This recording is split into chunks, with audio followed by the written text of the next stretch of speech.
Hi, ഇന്ന് നല്ലൊരു sweet ഉണ്ടാക്കാം. കടലപ്പൊടി കൊണ്ട് എളുപ്പം ചെയ്യാൻ പറ്റുന്നൊരു സ്വീറ്റാണ്.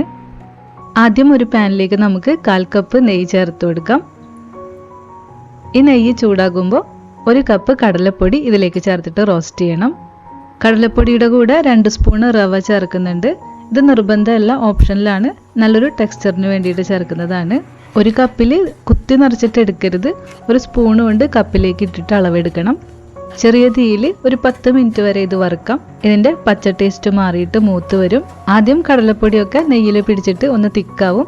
പിന്നീട് ചൂടായിട്ട് ആ നെയ്യൊക്കെ വീണ്ടും പുറത്തേക്ക് വന്ന് ഒന്ന് കുഴഞ്ഞ പോലെ ഇരിക്കും.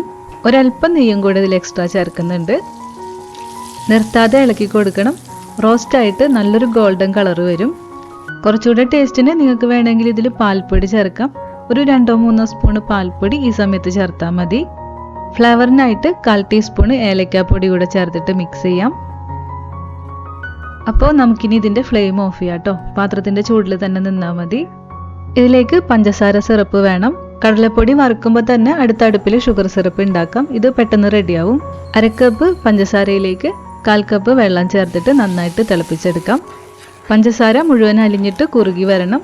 ഒരു നൂൽ പരുവാകുമ്പോൾ നമുക്ക് ഫ്ലെയിം ഓഫ് ചെയ്യാം. ഇതിൻ്റെ ചൂട് ഒരല്പം ഒന്ന് കുറയണം. എന്നിട്ട് നമുക്ക് കടലപ്പൊടിയിലേക്ക് ചേർക്കാം. കടലപ്പൊടിക്കും ചെറിയ ചൂടുണ്ട്, പഞ്ചസാര സിറപ്പിനും ചൂടുണ്ട്. ഫ്ലെയിം ഓൺ ചെയ്തിട്ട് നമുക്ക് ചെറിയ തീയിൽ ഇത് മിക്സ് ചെയ്യാം. മിക്സ് ചെയ്തിട്ട് പഞ്ചസാരയൊക്കെ യോജിച്ച് ഇത് തിക്കായി വരും. കൂട്ട് അധികം തിക്കായി പോവാതെ തന്നെ പാത്രത്തിൽ നിന്ന് മാറ്റണം. ഇത് തണുക്കുമ്പോഴേക്ക് സെറ്റായിക്കൊള്ളും. സെറ്റ് ചെയ്യാനുള്ള പാത്രത്തിലും നമ്മൾ ആദ്യമേ നെയ്യ് തടവിയിട്ട് എടുത്തു വയ്ക്കണം. റെഡി ആയി കഴിഞ്ഞാൽ പാനിൽ നിന്ന് പെട്ടെന്ന് തന്നെ ആ പാത്രത്തിലേക്ക് മാറ്റണം കേട്ടോ. മുകളിൽ ഇഷ്ടമുള്ള നട്ട്സ് വെച്ചിട്ട് ഡെക്കറേറ്റ് ചെയ്യാം. ഗ്ലാസിൻ്റെ അടിഭാഗം കൊണ്ട് നമുക്കിത് ഷേപ്പ് ചെയ്ത് കൊടുക്കാം. ഒരു 2 മണിക്കൂർ ആകുമ്പോഴത്തേക്ക് ഇത് നല്ല സെറ്റായിട്ടുണ്ടാവും. കട്ട് ചെയ്തെടുത്താൽ മതി.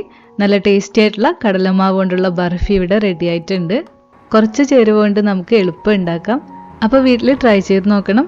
മറ്റൊരു റെസിപ്പി ആയിട്ട് വീണ്ടും കാണാം. താങ്ക്